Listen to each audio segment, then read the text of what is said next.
Hello friends, today in this video we are going to talk about the preparation and strategy to be a power programmer.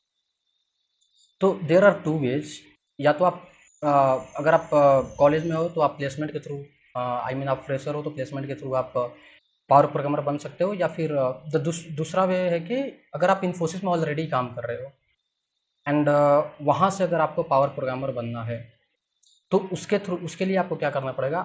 एक bridge आता है, ठीक है।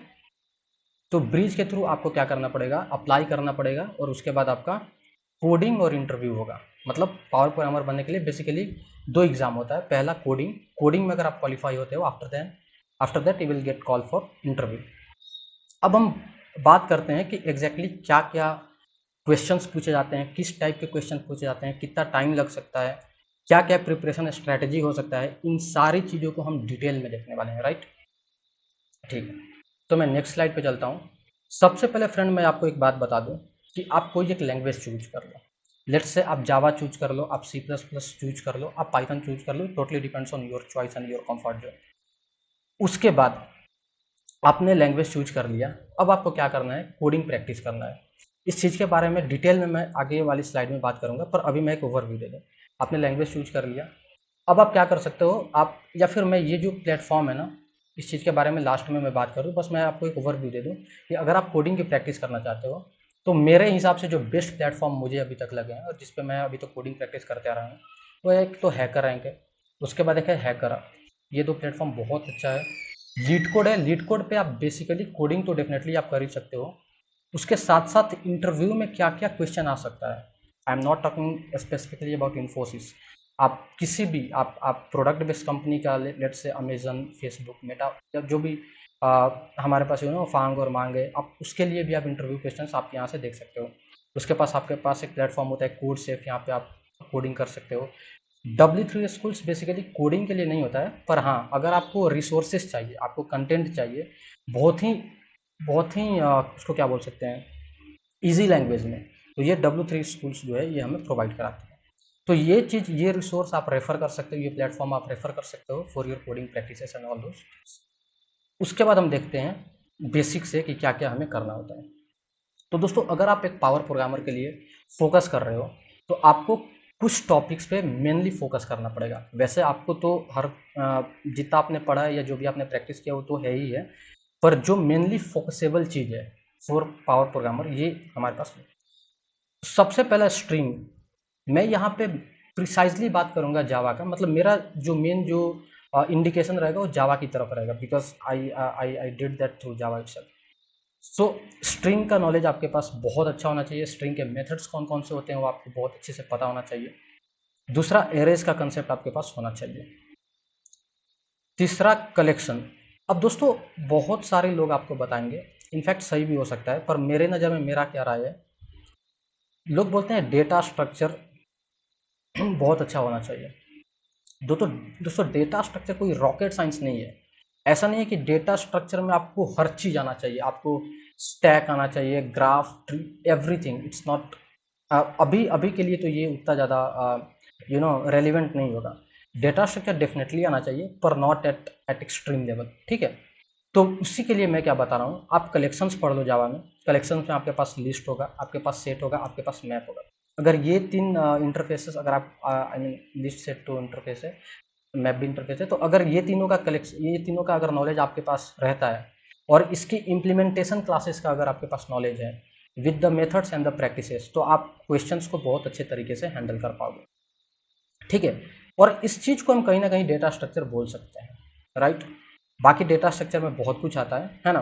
जैसे graph हो गया, ट्री हो गया। अब ग्राफ ट्री के बारे में और ग्राफ ट्री का जो इम्प्लीमेंटेशन होता है, जैसे बाइनरी सर्च ट्री, या फिर जो ग्राफ में भी जो कई तरीके के जो ग्राफ होते हैं, उस चीज़ों को आप क्या कर सकते हो, इम्प्लीमेंट करके आ, उसका जो कोर कंसेप्ट है उस चीज़ को आप सीख सकते हो। पर ग्राफ ट्री को एज एज ए क्वेश्चन आप डायरेक्ट यूज नहीं करोगे। वहां पे आपको क्या करना पड़ेगा, वहां पे आपने जो लॉजिक सीखा है उस लॉजिक को वहां पे क्या करना पड़ेगा, अप्लाई करना पड़ेगा। अब दोस्तों जो भी क्वेश्चंस आते हैं, है ना, it depends on your luck, और कभी कभी टाइमिंग के अनुसार भी होता है। अगर आपको कुछ ऐसा क्वेश्चंस आता है जो इजी हो, है ना, आपने बहुत अच्छे तरीके से बना लिया, पर क्या होता है कि जब आप उसको रन करोगे तो वहां पे वो क्या होता है, टेस्ट केस फेल होने लगता है। वहाँ पे बोल देगा एग्जीक्यूशन टाइम आउट पास्ट, इस टाइप से समथिंग। तो वहाँ पे बेसिकली उन लोगों का क्या डिमांड होता है कि जो आपका कोड होना चाहिए वो बेहद ही ऑप्टिमाइज्ड होना चाहिए। ऑप्टिमाइज्ड मतलब उसका जो एग्जीक्यूशन टाइम है वो बहुत कम होना चाहिए, है ना। लेट्स से मैं अगर बेसिक एग्जांपल दूं कि आपसे लेट्स से प्राइम नंबर का कोड पूछा गया हो, राइट। आपने फॉर लूप लगा वगा के पूरा प्राइम नंबर का कोड बनाया, ठीक है, और आपका एग्जीक्यूशन टाइम आ रहा है let's say 5 second. 5 second is not relevant one. Let's say आपका आ रहा है 1 सेकेंड। 1 सेकेंड में आपको आउटपुट आ जा रहा है कि ये नंबर प्राइम है कि नहीं, है ना। पर उनके तरफ से आपका कोड बिल्कुल सही है, पर उनके तरफ से क्या हो जाएगा, execution time out failed error आ जाएगा और आपका टेस्ट केस पास नहीं होगा। रीजन की उनको ऑप्टिमाइज्ड कोड चाहिए, 1 सेकेंड में ना होकर वो मिली सेकेंड में क्या होना चाहिए, उसका आउटपुट आना चाहिए। इस चीज को बेसिकली हम क्या बोलते हैं, ऑप्टिमाइजेशन। ऑप्टिमाइजेशन हम डायनेमिक प्रोग्रामिंग या फिर रिकर्सन के थ्रू क्या कर सकते हैं, अचीव कर सकते हैं, ठीक है। मतलब प्रॉब्लम को क्या करना है, आपको तोड़ तोड़ के बनाना पड़ेगा, ठीक है। अगर मैं जावा की बात करूं, ठीक है, तो जावा में अगर आपको जावा 8 आता हो, that is more, I mean that is more than good. Java 8 में अगर आपको स्ट्रीम्स वगैरह आता हो तो आपको कोई फॉर या फिर कोई भी चीज़ को प्रिंट करने के लिए आपको आप डायरेक्ट फॉर ईच का यूज कर पाओगे, आप डायरेक्ट मेथड रेफरेंस का यूज कर पाओगे। आप आपको अगर इफ एल्स कंडीशन चेक करना है, आप डायरेक्ट प्रीडिकेट वगैरह यूज कर लोगे, है ना। तो अगर आपको स्ट्रीम्स का नॉलेज है, आपको जावा 8 का नॉलेज है, that will be too much good, you know, in in the अगर आप ऑप्टिमाइजेशन के पर्सपेक्टिव पॉइंट ऑफ व्यू से देखो तो, ठीक है। तो बेसिकली हमें जो फोकस करना है वो स्ट्रीम पे करना है, एरे कलेक्शंस। बेसिकली मैं जावा की बात कर रहा हूँ, कलेक्शंस पे आप डेफिनेटली लिस्ट सेट और हैश मैप पे आप मैप पे देख सकते हो, ट्री ग्राफ देख सकते हो, और बाकी हम क्या देख सकते हैं आगे वाली साइड। जैसे कुछ क्वेश्चंस मैं डेमो की तरह दे रहा हूँ, इसमें से कुछ क्वेश्चंस आए हुए भी हैं और कुछ क्वेश्चंस उस पर बेस्ड भी है। जैसे ऐसा क्वेश्चन आ सकता है कि शॉर्टेस्ट पाथ, है ना, जैसे आपको एक ग्राफ दे दिया गया हो और उसमें बताया, उसमें आपसे पूछा जा रहा हो कि शॉर्टेस्ट पाथ कौन सा है ना। आपको कुछ एलिमेंट दे दिया गया हो तो आप डिजिकस्ट्रा या फिर पुशकस के थ्रू आप उसको यूज कर सकते हो। तो ये चीज आपको थोड़ा सा देख लेना चाहिए। Sum of pair number equal to target, है ना। लेट्स से आपके पास स्ट्रिंग है, सॉरी लिस्ट ऑफ इंटीजर है या फिर एरे ऑफ इंटीजर है। तो लेट्स से हमारे पास है 7, 5, 8 एंड 9, ठीक है, और इनका टारगेट है, और यहाँ पे मैं 2 दे दे रहा हूँ, और इनका टारगेट है 13, है ना। और वहाँ पे ऐसे आपको बोल देंगे कि सम ऑफ पेयर नंबर, तो ये पेयर नंबर मतलब दो का, कोई भी दो का सम क्या होना चाहिए, 13 होना चाहिए। तो एक तो हमारे पास है 8 और 5 का सम आ रहा है 13, और तो किसी का नहीं आ रहा है। तो हमारे पास आंसर कितना आना चाहिए, आंसर आना चाहिए 1, मतलब हमारे पास सिर्फ एक पेयर है। अगर ऐसा कुछ रहता कि लेट्स से हमारे पास होता एक और, मैं नंबर ऐड कर दूँ यहाँ पे 6 में ऐड कर लूँ, तो फिर हमारा 7 + 6 ये कितना हो जाता, 13 हो जाता। तो यहाँ पे हमारा तो एक ये हो गया और एक ये हो गया, तो ये टोटल हमारे पास कितने आ गए नंबर, टोटल हमारे पास 2, तो आउटपुट हो जाना चाहिए 2। मतलब बेसिकली आप समझ रहे हो, राइट। उसी तरीके से पेयर नंबर में वो ट्रिपलेट भी दे सकते हैं, मतलब 3 अगर आप नंबर को ऐड करते हो तो हमारा टारगेट को क्या करना चाहिए, अचीव करना चाहिए। इस टाइप के क्वेश्चन आ सकते हैं, not talking about the particular question, right. और आपके पास जैसे डेमो के लिए क्वेश्चन होते हैं कि minimum number of jump in an array to get target. जैसे मान लो कि हमारे पास एरे है, ठीक है, और हमें टारगेट में लेट से अचीव करना है, लेट से हमारे पास है 2, 4, 6, 8, 10 समथिंग लाइक दैट, राइट। ये हमारे पास एरे है या फिर लिस्ट ऑफ एलिमेंट है, और हमारा टारगेट है लेट से 12 का, टारगेट है 12 का। तो 12 हम कितने तरीके से अचीव कर सकते हैं, पहला तरीका ये है कि 8 और 4 को अगर मैं ऐड करूँ तो 12 आ गया, 10 और 2 को ऐड करूँ तो हमारा 12 आ गया। तो मिनिमम नंबर ऑफ जंप कितना होगा, तो यहाँ पे हमारे पास कितना हो रहा है, यहाँ पे हमारा पहला इंडेक्स हो रहा है और यहाँ पे हमारा 5वां इंडेक्स हो रहा है। तो यहाँ पे टोटल इंडेक्स कितना हो गया, 6, मतलब 5 का हमारा जंप लग रहा है।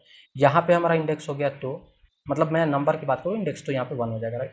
और यहाँ पे 6, आप क्वेश्चन को समझ पा रहे हो, राइट। तो यहाँ पे हमारा टोटल कितना हो जाएगा, 5। तो आप समझ पा रहे हो कि मिनिमम नंबर ऑफ जंप किसी टारगेट को अचीव करने के लिए हमारा कितना हो सकता है। तो इस टाइप का क्वेश्चन डेफिनेटली इन लोग पूछ सकते हैं। या फिर लॉन्गेस्ट पैलिंड्रोम इन स्ट्रिंग, जैसे मान लो कि मैंने लिखा कि लेट्स से मैं लिख रहा हूँ कि A B C B A PLCMKMCL, ठीक है। तो एक तो हमारे पास लॉन्गेस्ट स्ट्रिंग ये आ रहा है, उसके बाद एक हमारे पास ये आ रहा है। लॉन्गेस्ट कौन सा है, ये इसमें तो सिर्फ 5 कैरेक्टर है और इसमें कितने हैं, 1, 2, 3, 4, 5, 7। तो यहाँ पे हमारा आंसर आ जाना चाहिए LCMK MCL। मतलब आप समझ रहे हो कि इस पूरे स्ट्रिंग में कोई एक ऐसा मुझे स्ट्रिंग निकाल के दिखा जो लॉन्गेस्ट हो, मतलब जो लॉन्गेस्ट हो और अपने आप में क्या हो, पैलिंड्रोम हो। इसी टाइप से आपके पास मैप के क्वेश्चन हो सकते हैं, सेट लिस्ट क्यूब वगैरह के, स्टैक वगैरह के क्वेश्चन हो सकते हैं। तो बेसिकली आपको कलेक्शंस रिवाइज कर लेना है। मैंने पिछले साइड में आपको बताया, कलेक्शंस रिवाइज कर लेना है, आपको स्टैक रिवाइज कर लेना है, आपको लिस्ट हैश मैप वगैरह रिवाइज कर लेना है, ग्राफ ट्री रिवाइज कर लेना है, ठीक है। और बेसिकली आपको फोकस करना है कोडिंग क्वेश्चन पे, है ना। फिर हम नेक्स्ट स्लाइड में देखते हैं क्या है। अब चूंकि अगर आपने कोडिंग के लिए इतना सारा प्रैक्टिस कर लिया है, ठीक है, तो अगर आपका कोडिंग राउंड अगर क्लियर हो जाता है तो फिर आप इंटरव्यू के लिए क्या हो गए, कॉल्ड हो गए। इंटरव्यू में दोस्तों सबसे इंपॉर्टेंट बात यह है कि ज़्यादा हार्ड एंड फास्ट ऐसा कुछ इंटरव्यू होता नहीं है। मैं आपको बता दूं, बेसिक बेसिक क्वेश्चंस होते हैं। अगर आपको बेसिक का नॉलेज है तो आप डेफिनेटली इंटरव्यू को क्रैक कर सकते हो with some extra hard work. तो क्वेश्चंस बेसिक भी होते हैं, एडवांस भी होते हैं, पर जो क्वेश्चन होंगे ना वो क्वालिटी के होंगे। ऐसा नहीं कि आपसे कुछ भी पूछ दिया जा रहा है ना। अब टेक्नोलॉजी है ना, टेक्नोलॉजी में तो कुछ भी हो सकता है, आउटडेटेड चीज़ें भी हो सकती हैं। वैसा क्वेश्चंस आपसे नहीं पूछेगा, डेफिनेटली आपसे बहुत ही क्वालिटी लेवल के और बहुत ही जेन्युइन और लॉजिकल क्वेश्चंस पूछे जाएंगे, ठीक है। जैसे क्या क्या आपसे पूछा जा सकता है कि हैश टेबल का इम्प्लीमेंटेशन कैसे करेंगे, you have to explain that. Hash code equals contract क्या होता है ना, like two equals, if two two objects have equals, giving true, then hash code must be equal. So that type of questions they can ask to you, right? फिर आपसे पूछ सकते हैं कि चूंकि इंटरफेस में हमारे पास सिर्फ और सिर्फ एब्स्ट्रैक्ट मेथड होते हैं, राइट, तो आपसे पूछ सकते हैं लॉजिकली कि क्या कोई अदर वे है जिससे हम मेथड को डिफाइन कर सकें इंटरफेस में। डेफिनेटली आप इस चीज़ को बता सकते हो। जावा 8 के बाद हमारे पास डिफ़ॉल्ट मेथड का कंसेप्ट आ गया है, राइट। उसी तरीके से जावा 8 के फीचर्स आपसे पूछ सकते हैं, lambda, functional interfaces, predicate, functional interface में जो बेसिक जो हमारे पास इंटरफेसेस है जावा 8 में, जैसे प्रीडिकेट, कंज्यूमर, सप्लायर वगैरह जो है। ऑप्शनल से क्वेश्चन पूछ सकते हैं। स्ट्रिंग्स बहुत इंपॉर्टेंट है, डेफिनेटली वो क्वेश्चन पूछेंगे।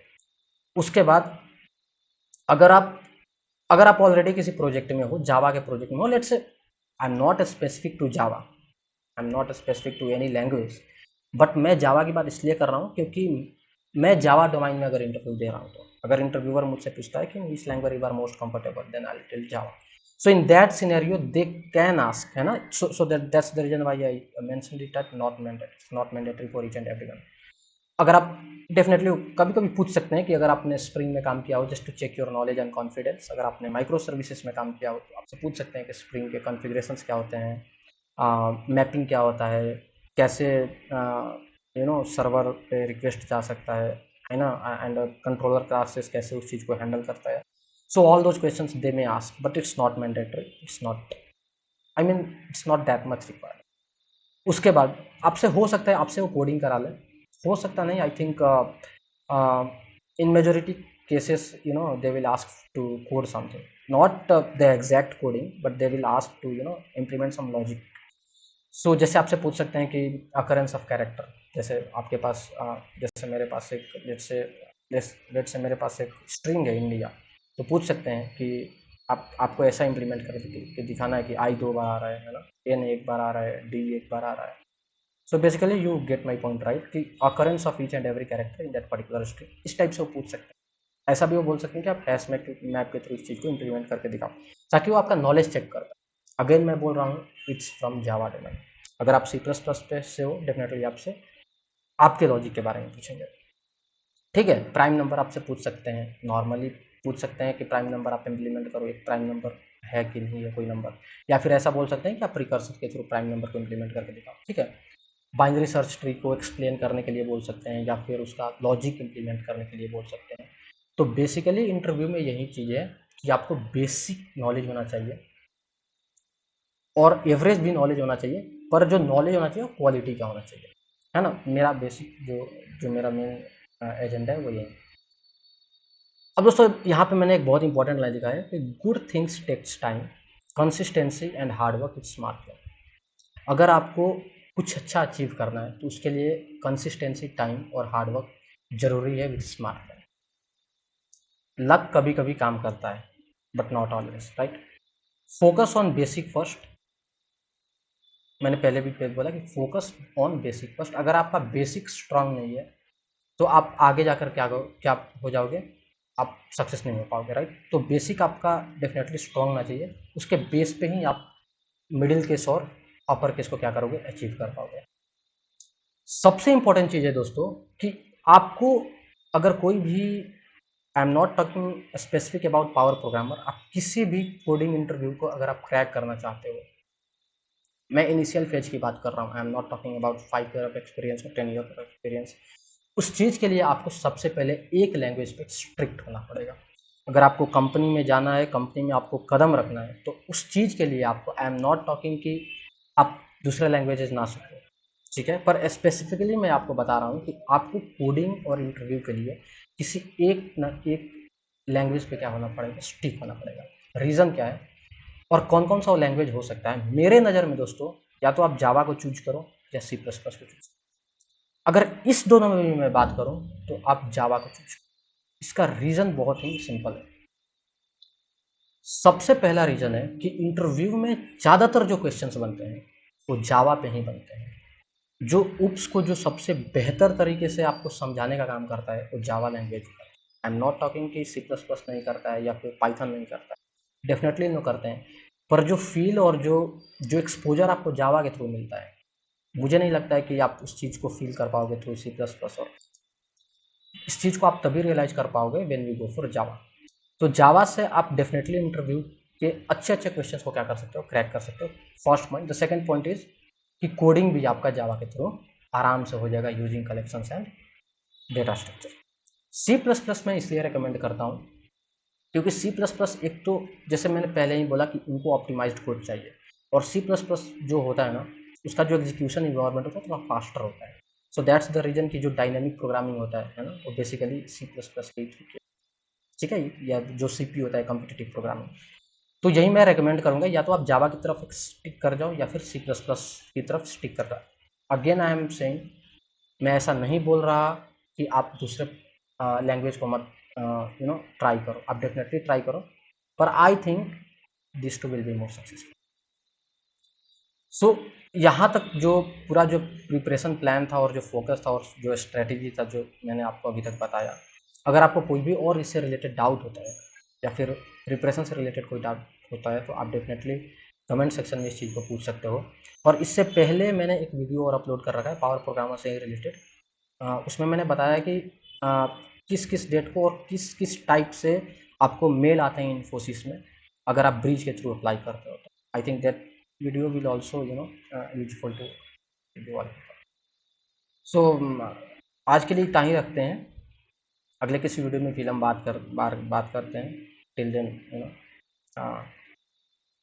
Keep learning. और जो वीडियो का लिंक है वो डेफिनेटली मैं आपको कमेंट डिस्क्रिप्शन में मैं उसको क्या कर दूँगा, थैंक यू सो मच।